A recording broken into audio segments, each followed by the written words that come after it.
রাসূলুল্লাহ সাল্লাল্লাহু আলাইহি ওয়াসাল্লামকে মুহাব্বত করে বাজান। আজকে দেখবেন খেয়াল করে অনেক মানুষ আছে, অনেক স্বামী আছে, তাদের ঘরের মধ্যে বিবি আর স্ত্রীর মধ্যে ঝগড়া লেগেই থাকে, ঠিক কি না? তো একজন সাহাবী বিবাহ করেছেন, স্বামী স্ত্রীর মধ্যে এত ভালোবাসা, এত মুহাব্বত, তারা একসাথে দিনের পথে চলে, নবীজিকেও মুহাব্বত করে ভালোবাসে। একদিন স্বামী রাতের বেলায় ঘুম থেকে জাগ্রত হয়ে স্ত্রীকে বলতেছে, ওগো পানির বিবি, আমার পানি পিপাসা লেগেছে, আমাকে একটু পানি এনে দাও। বিবি ঘর থেকে বের হয়ে পানি আনার জন্য গেছে। পানি যখন নিয়ে আবার ঘরে আসছে, এসে দেখে এই সময়ের মধ্যে তার স্বামী আবার ঘুমিয়ে পড়েছে। এই সময়ের মধ্যে এসে দেখেন তার স্বামী আবার ঘুমিয়ে পড়েছে। তো স্ত্রী চিন্তা করলেন, আমি যদি আমার স্বামীকে ডাক দেই তাহলে আমার স্বামী মনে হয় কষ্ট পাবে, মনে আঘাত লাগবে। আমার স্বামী যতক্ষণ অবধি পর্যন্ত ঘুম না ভাঙবে, আমি তার ঘুম না ভাঙা অবধি পর্যন্ত আমি পানির গিলাস নিয়ে আমার স্বামীর পাশেই দাঁড়িয়ে থাকবো। আল্লাহু আকবার! কতটুকু স্বামীর প্রতি মুহাব্বত হইলে এই কথাটা বলতে পারে বাজার। স্ত্রী দাঁড়িয়ে আছে স্বামীর ঘুম ভাঙার, স্বামী কখন জাগ্রত হইবে লম্বা একটা সময়। স্ত্রী স্বামীর শিহরে দাঁড়িয়ে আছে গিলাস নিয়ে, পানির গিলাস নিয়ে। যখন তাহাজ্জুদের ওয়াক্ত চলে আসলো, স্বামী তাহাজ্জুদ নামাজ পড়ার জন্য ঘুম থেকে জাগ্রত হইলেন। ঘুম থেকে জাগ্রত যখন হইলেন, দেখতে পাইলেন তার বিবি তার পাশেই দাঁড়িয়ে আছে পানির গিলাস নিয়ে। তিনি আশ্চর্য হয়ে বললেন, পানির বিবি, তুমি এখানে দাঁড়িয়ে কেন? বলে, ওগো স্বামী, আপনি রাত্রে বেলায় ঘুম থেকে উঠে আমার কাছে পানি চাইছিলেন, আমি পানি আনতে বাহিরে গিয়েছি, বাহিরতে যখন আবার পানি নিয়ে আসছি গো স্বামী, এসে দেখি আপনি ঘুমান, আমি আপনাকে জাগ্রত করি নাই। যদি আপনাকে জাগ্রত করি মনে হয় আপনি কষ্ট পাবেন, আপনার ঘুম ভেঙে যাবে, আপনি মনে হয় তো আঘাত পাইতে পারেন, এর জন্য আপনাকে আমি জাগাই নাই। স্বামীটাকে বলতেছে, ওগো পানির বিবি, তোমার এই আচরণটা আমার এত ভালো লেগেছে, তোমার মতো বিবি পৃথিবীর জমিনে কেউ হতে পারে না। সুবহানাল্লাহ! তোমার এই আচরণটা আমার এত ভালো লেগেছে, তোমার মতো বিবি এই পৃথিবীর জমিনে আর কেউ হতে পারে না। ওগো বিবি, আমি তোমার উপরে আজকে বড় রাজি, আজকে তোমার উপরে আমি বড় খুশি হয়ে গেলাম।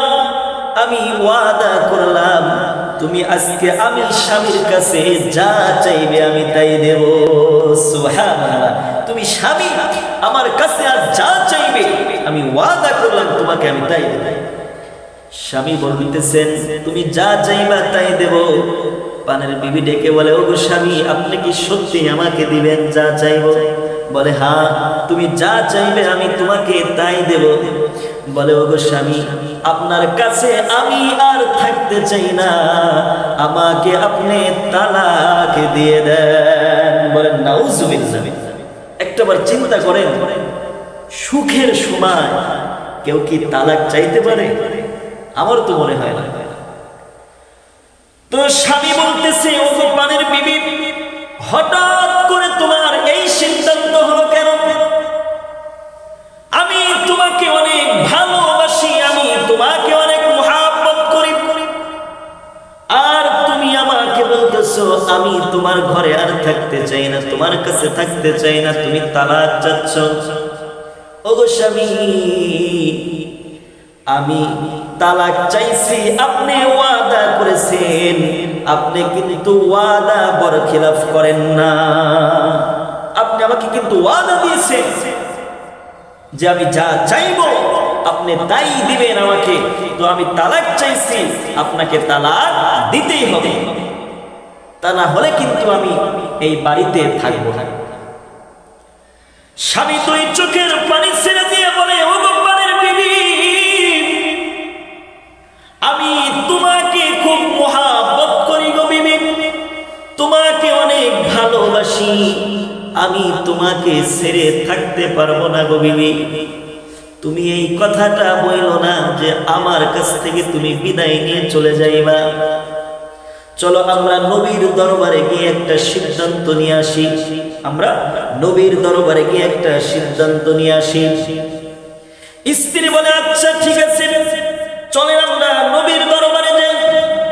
দুজন পরামর্শ করে নবীর দরবারে যাওয়ার জন্য রাস্তায় রওনা করলেন।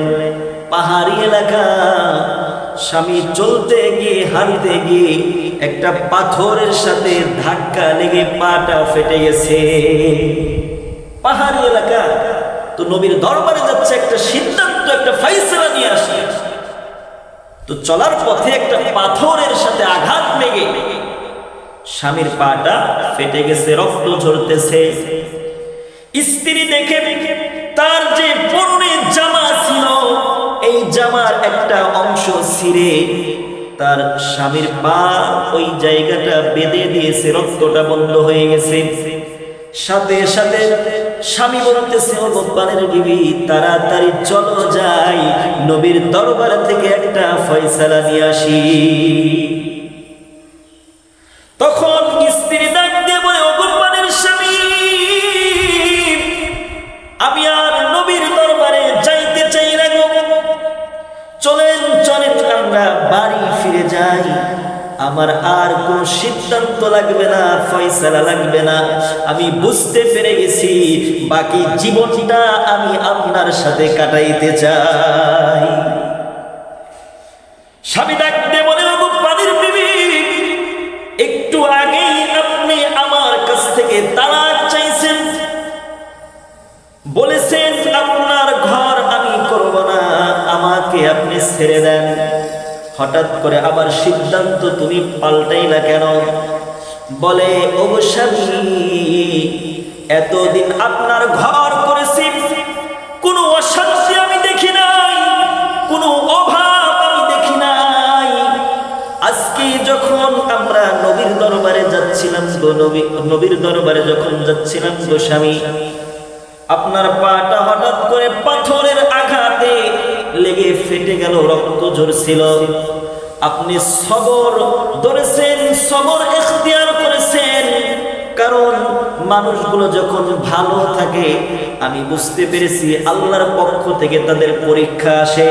কারণ আল্লাহ বলেছেন, ওয়ালা নাবলুওয়ান্নাকুম বিশাইইম মিনাল খাউফি ওয়াল জু'i ওয়া নাকসিম মিনাল আমওয়ালি ওয়াল আনফুসি ওয়াস সামারাত। আল্লাহু আকবার। আমি বুঝতে পেরেছি গো স্বামী, মানুষ যখন ভালো থাকে আল্লাহ তাআলার পক্ষ থেকে তার পরীক্ষা আসে। আল্লাহ তাআলা ভয় দিয়ে, ক্ষুধা দিয়ে, সন্তানাদি দিয়ে, বন্যা দিয়ে মানুষের কবলে ফেলে মানুষকে আঘাত করে আল্লাহ তাআলা পরীক্ষা করেন। তো আমি বুঝতে পারলাম এটা আল্লাহ তাআলার মাধ্যম থেকে পরীক্ষা হয়েছে। এর জন্য আমি বুঝতে পারলাম গো স্বামী, এটা আল্লাহর পক্ষ থেকে পরীক্ষা শুরু হয়ে গেছে। তো আমি বুঝতে পারলাম এই পরীক্ষার মধ্যে আপনি সবর ইখতিয়ার করেছেন, ধৈর্য ধারণ করেছেন, আপনি আল্লাহকে খুব মহব্বত করেন, আল্লাহকে বেশি ভালোবাসেন, আল্লাহ আপনাকে ভালোবাসে। আমি স্ত্রীও, আমি তোমার বিবু, তোমাকে মহব্বত করি, আমি আর তালাক চাই না। যতদিন অবধি পর্যন্ত আল্লাহ আমাকে বাঁচায় রাখে আমি আপনার সাথে জীবনটা কাটাইতেছি। কারণ আমি বুঝতে পেরেছি আল্লাহর পক্ষ থেকে এটা পরীক্ষা। তো আল্লাহ যখন মানুষ ভালো থাকে আল্লাহ তারা পরীক্ষা দেয়। ওগো স্বামী, আমি আর আপনাকে ছেড়ে যেতে চাই না, আমি বাকি জীবনটা আপনার সাথেই কাটাইতেছি।